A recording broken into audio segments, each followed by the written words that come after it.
The Economist. Over the centuries, China has grown and shrunk and grown.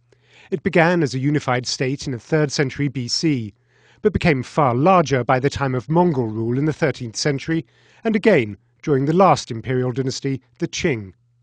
In 1921, Mongolia's independence took out a huge chunk. Today's map is a legacy of empire building. Suspicions between the People's Republic of China and its neighbours still bedevil its borders. Even at the best of times, China and Japan often treat each other as rivals. Their differences are sharpened by territorial feuds.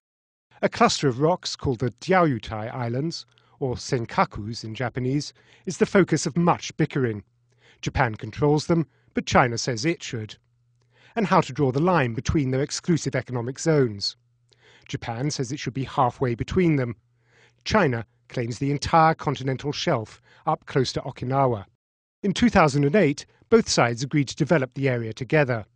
But now Japan's angry about the Chunxiao gas field, known as Shirakaba gas field in Japanese, where it thinks China is trying to suck natural gas from the Japanese economic zone. Other claims would stretch China's territory deep into Southeast Asia.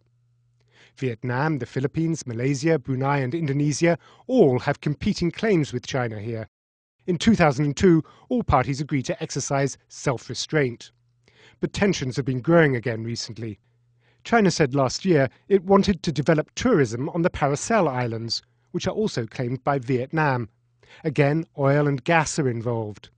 And China wants a boat service from Hainan. Tensions are simmering again in the Himalayas too.